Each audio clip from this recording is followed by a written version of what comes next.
Yeah, the first one is your polling seems to suggest that support for a European army is growing across Europe, and more than half of British, French, and German respondents to a particular poll want countries to pool their military might as the US distances itself from NATO. I've got a few thoughts on that, but what are yours, Cormac? I'm encouraged, Philip. I mean, you know that I have been saying for some time, one of my little sound bites is I really believe it's our money and guns today or our daughters and sons tomorrow. And the best way to avoid a war is preparing for war. Yeah. And it became very, very clear to me, even before the outcome of last year's election, that we were probably going to lose America as the reliable security partner that we had enjoyed for the last 8 decades, to be honest. It is now absolutely clear with the actions of Donald Trump that that is the case. And Russia's Russia's aims in Ukraine remain maximalist. Russia will not stop in Ukraine. It will either mean countries closer to Russia being physically invaded, but it will also mean huge disruption economically and otherwise to all of us in Europe. So if we want to safeguard the way of life that we have come to take for granted, certainly in your lifetime and my lifetime, Philip, and you've done your bit to fight and protect that standard of living and that quality of life, then I think we need to have a mindset change across Europe. And I've said before, and I'm no warmonger, but I believe in Europe that as citizens, we need to move onto much more of a war footing. And that means accepting certain difficult things, maybe higher taxes, maybe lower public services, maybe even some restrictions in due course on our on our normal daily rights and so forth. But I think it's absolutely essential. So I'm Yeah. encouraged. Hmm.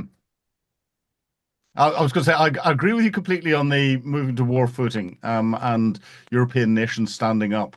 But what are your thoughts on a Central European pooled army that is European controlled or pooled military rather than just army, air force and navies as well? I guess personally, I would be in favor of it if I thought that that if it were the European, and it couldn't. I mean, to my mind, it couldn't just be the European Union because Britain will have to be involved Hmm. and Norway will have to be involved as well. So I would be very, very concerned about the bureaucracy involved in bringing so many nations together. Um, but very much in favor of it. I would. Is there? And I'll put a question. I'll put a question back to you. Is there not more sense in working with the existing NATO structure Ah, a hun- minus the yeah, US possibly? 100%. There is a structure within NATO. There are plans within NATO to allow there to be an inverted commas coalition of the willing, European nations coming together under a NATO umbrella, but without the United States being part of it. That's why the Deputy Supreme Commander is a British officer. It was to have it as a European officer, so they could lead that because there was a recognition that the United States, given the fact that it is not just North Atlantic focused, but it's also Pacific focused, may have other priorities elsewhere. And therefore, those plans exist. I have helped exercise them in the past, and it brings together um, just about all of the European countries, not 100% of them, but just about all of the European countries in an already practiced command and control structure, and more importantly, political structure. The European Union does carry out some military operations across the globe. It's got presences in Bosnia and various other places, but it tends to be half a dozen military officers or a small observing force and all the rest of it. And the one thing that I would fear about what this poll suggests in pulling our militaries under an EU auspice is that the EU, given its bureaucracy and the way it wants to try and control everything, would want to then spend an awful lot of time and money setting up a new military headquarters to replicate what NATO does, but for all the EU members, especially those that are not part of NATO. And of course, the chairman of the EU military committee is now an Irish general, and Ireland is not part of NATO. And if Europe decides to do that, then it will spend the next 3 or 4 years and millions of euros, or if not more, on building something that already exists, but doing it in the EU's typical way of indecisiveness. I've sat in an EU military meeting with their chiefs of defense all sitting around a table. And for 3 days, they debated who was going to provide three chefs for an operation. And there was no decision at the end of it. So if you can't, amongst the European nations, decide who's going to provide three chefs, because it was going to take each nation above what the politicians had set were their manpower limit for contributions. What hope is there in Europe being able to come together and make military decisions in a military time, especially whenever every nation in the EU can veto any decision? So you'd have to get everyone coming together and agree it. Whereas in NATO, if a country disagrees, they just don't contribute. They don't play. And NATO's got plans in place for that to happen. I remember whenever we were preparing for Bosnia, and the Germans still had part of the constitution not allowing the Germans to deploy overseas, and they had to get the constitution changed. And we had some very senior German officers in very key positions.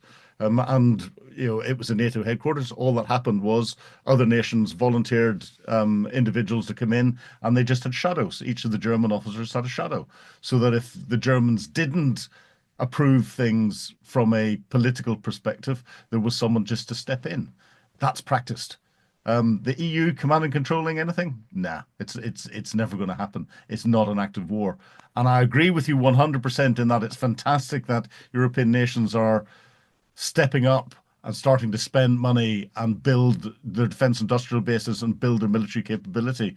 And they're serious about it because Germany's changed its constitution to do that.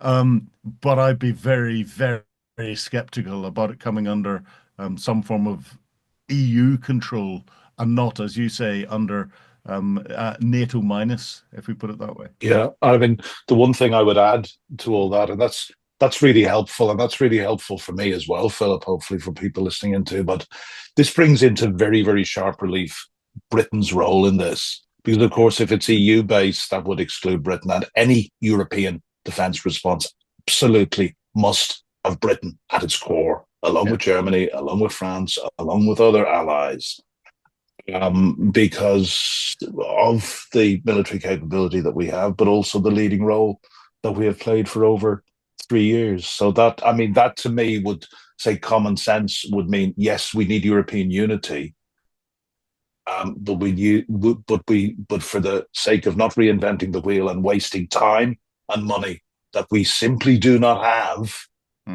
this must be done through The to a auspices of NATO. NATO Yeah. mechanism rather than an EU mechanism. See, the UK brings in two critical pieces that doesn't really exist in other parts of NATO. One is a strategic lift capability. Now, France has got that. Italy's got a little bit of it.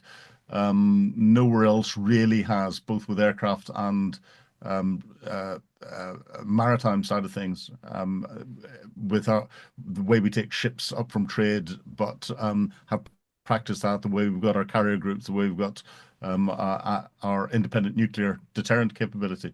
And France has got that. But the other thing that we bring that nobody else in NATO's got is the special relationship with the United States. And that special relationship is an intelligence relationship. And that is part of the Five Eyes relationship. But Five Eyes is really two plus three eyes. So the special relationship between UK and US, it makes those two countries stand out from. Then we've got Canada, Australia, and New Zealand as the other three that's in there, and it's something that is unbreakable because it's at a working level and there are physical elements to it, and therefore if there was a non-US participation, the UK still gaining access to US intelligence capabilities to support it and been able to brief that out. That's something that again has already been practiced. The processes are in place, and the US are they will not turn off the intelligence supply to the UK. They will caveat what can then be provided out to different nations, as they have done in many cases beforehand on different operations. And I've been that conduit where it's come through, sitting down with my US counterparts and discussing what we can release out to other NATO members on NATO operations, at the highest possible level. And those mechanisms are well understood. But that's something that no other European nation can replicate. And certainly the United States, when it comes to intelligence, are they are worried about what they supply to certain European nations. I'm not going to name the nations here because that's probably a little bit too sensitive, but they will tailor what goes out to different nations, depending on how much they trust them or don't trust them. So, executive summary, Philip, to what I think you're saying is we're encouraged by the fact that there Yeah. is an increasing European awareness and appetite for defence, but we would be very, very concerned about which auspices or which mechanism Yeah. that a coalition comes together, whether it's under an EU umbrella or preferably under a NATO coalition of the willing umbrella, which Yeah. really it must be. NATO minus, yeah. So Yeah, yeah, it's yeah, interesting. yeah. Now the US debate, it's always a good one. This week we had on Talk, Julia Hartley Brewer's show on Thursday, because I was her presenter's friend that day.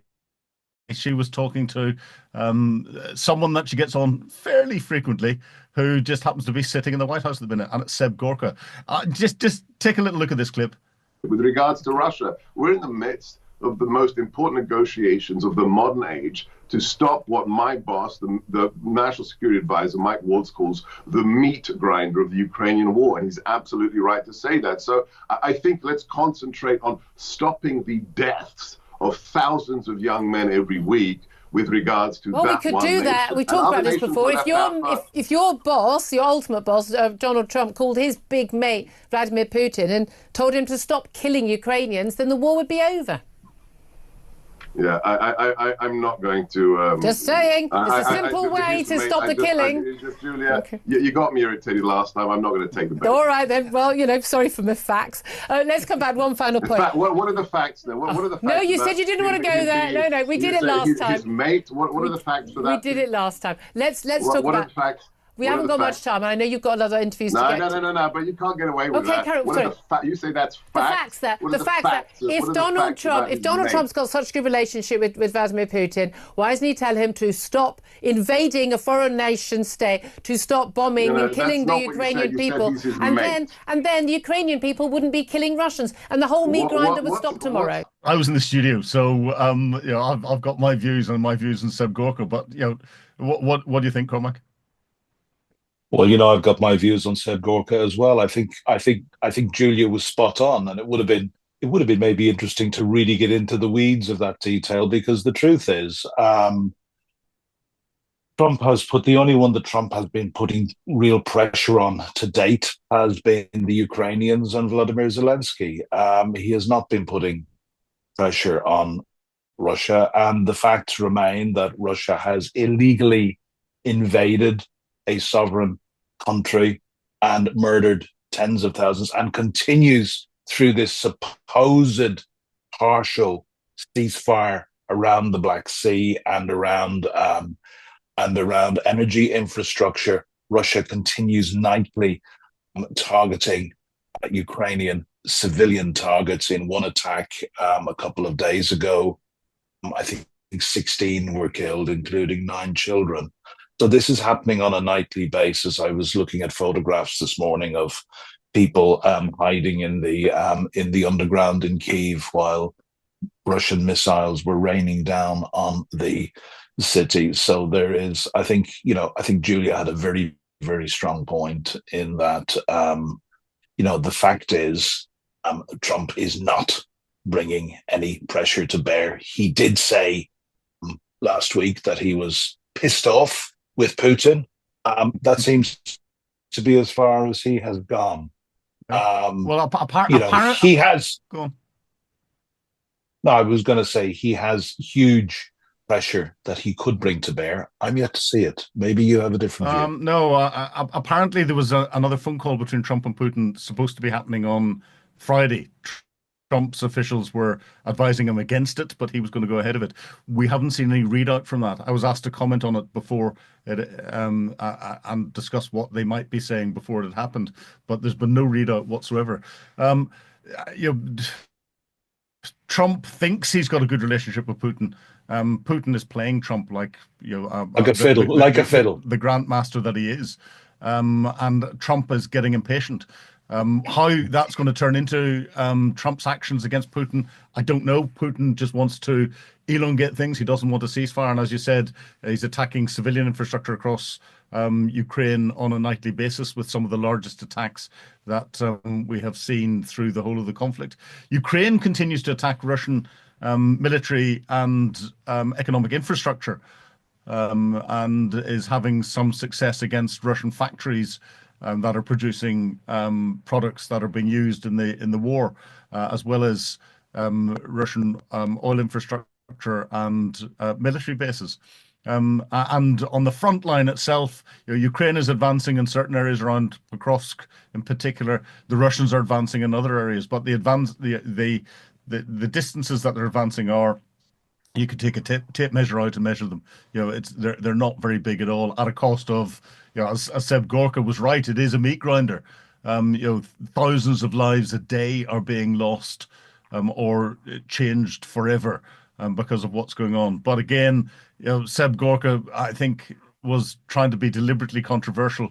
They're missing the point. Julia hit the nail on the head perfectly. If the Russians withdrew tomorrow, the killing would stop. If the Ukrainians withdrew tomorrow, and this is what you say, Ukraine would fall apart completely and Putin would just go into the next country. So the killing would not stop. It would probably get worse.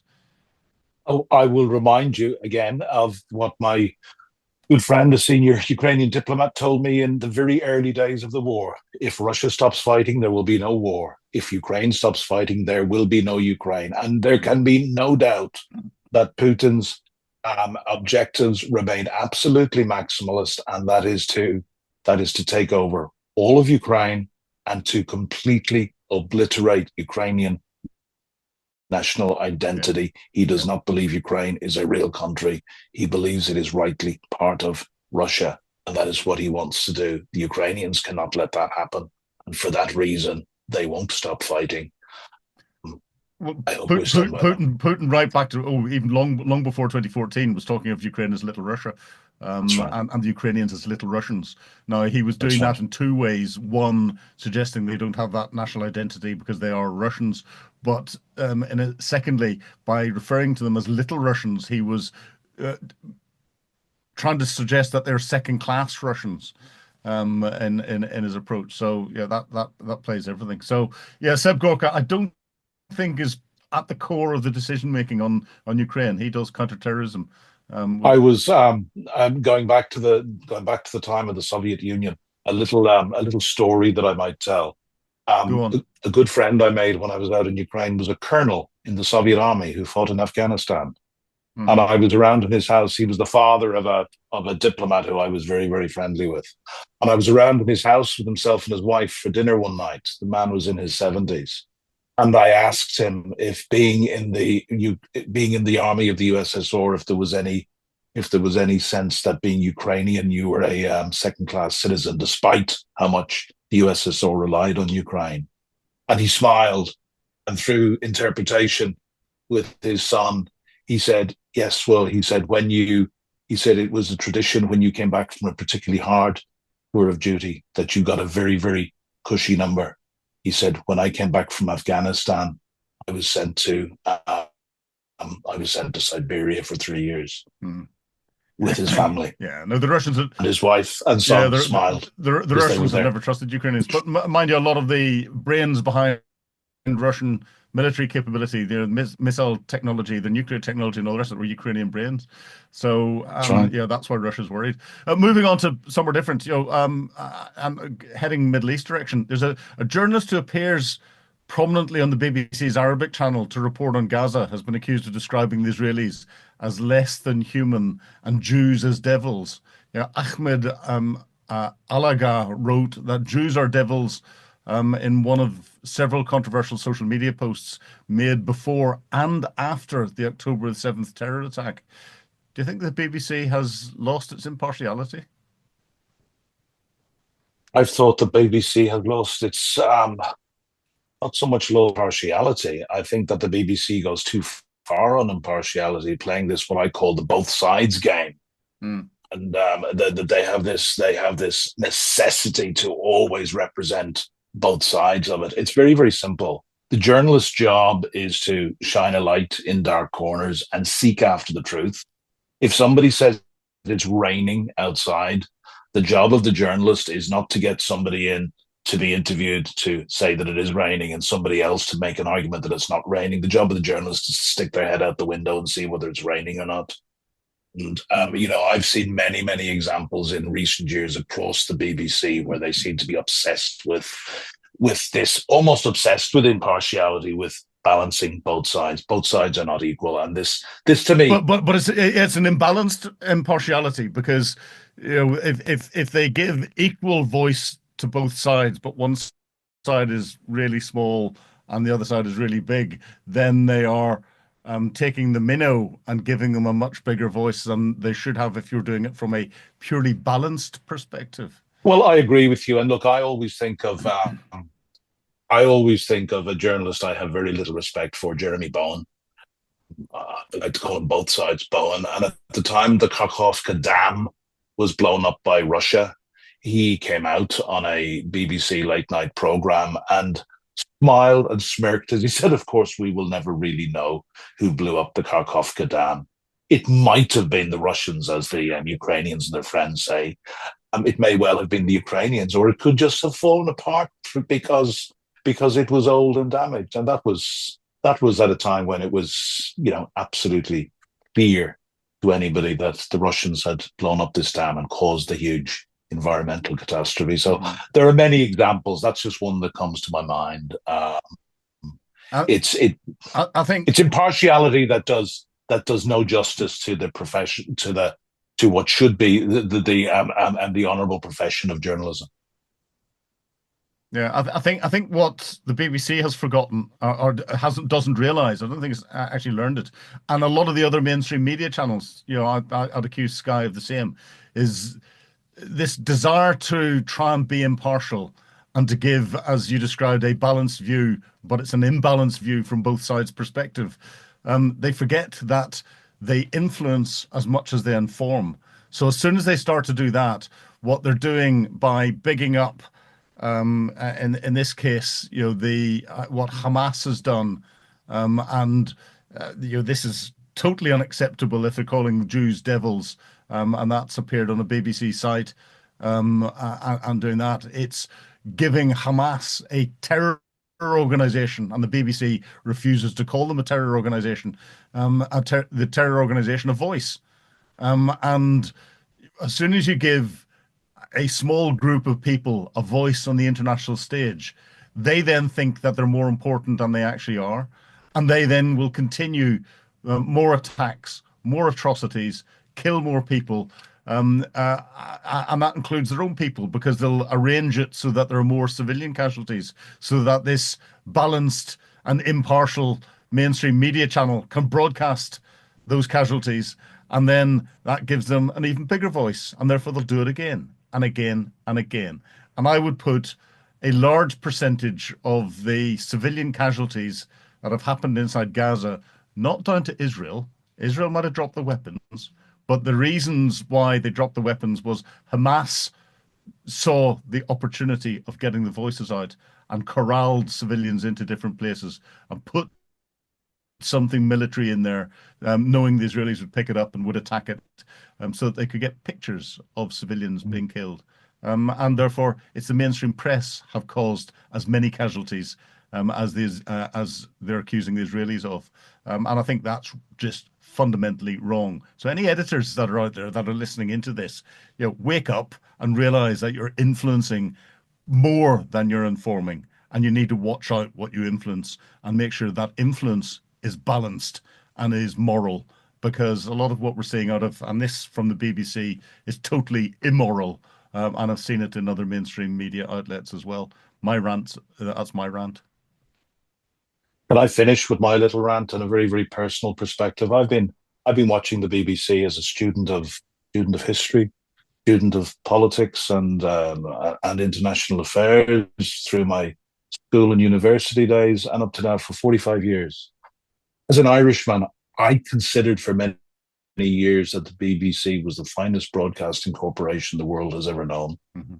In my humble opinion, the BBC has lost its way. But more importantly than that, I have spoken in recent months to a number of former BBC journalists who are retired now at the end of their careers. One in particular, a close friend of mine, and they all echo the same view that the BBC has lost its way. I go back to, if it's raining, you don't get two people in to discuss whether it's raining or whether it's not raining. You stick your head out the window and you see for yourself. Mm-hmm. It's very, very worrying. No, I agree completely. So let's get back to Ukraine. On the latest in Ukraine, defense chiefs have met in Kyiv during the week to discuss the size and makeup of proposed international reassurance force and to back up any future peace deal in Ukraine. Do you think anything sensible's come out of that? I'm inclined to say no, but I want to be hopeful, and because I don't see a peace deal this year. I don't see a situation where an international peacekeeping force made up of a coalition of the willing is going to put boots on Ukraine to keep the peace. I do not see that happening this year for a number of reasons, not least the fact that Russia simply will not accept it, and Donald Trump at the moment does not seem to be taking Russia on and putting the requisite pressure on Russia. My hope, I guess, is that these meetings are going ahead. They are sending out the right signals from us in the West, and that they're in parallel. And I don't know if I'm naive, you'll tell me if I am, but in parallel they are being used to explore the potential for various nations coming together in a broader security focus. So I don't think my hope is that these meetings are not being wasted. But if the sole purpose of these meetings was to put a coalition of the willing peacekeeping force in Ukraine, I don't see that happening this year. Yeah, I have to agree with you completely. I think peacekeeping is something that has crept out in commentary and has become almost a self-perpetuating headline. I don't think there's ever a plan for a peacekeeping force. I don't think we could get enough troops together, even with the United States, to put a peacekeeping force on the ground inside Ukraine. And it's this reassurance force and what that comes up with. I've been speaking to someone who's got a bit of an inside track, someone who was at the Munich Security Conference and has been on the periphery of some of the European meetings. And there was never any talk of peacekeeping or peace enforcement capability. And a reassurance force was really just a presence from different countries inside Ukraine, helping the Ukrainian military develop itself. And I then go back to what President Macron of France and what Keir Starmer of UK said before there was talk of peace deals and everything else, talking about taking the international training of Ukrainian troops away from the United Kingdom and basing that and other countries and basing that centrally inside Ukraine. That would provide a reassurance force with the military capabilities that are already assigned for that training, just deploying them forward to do that.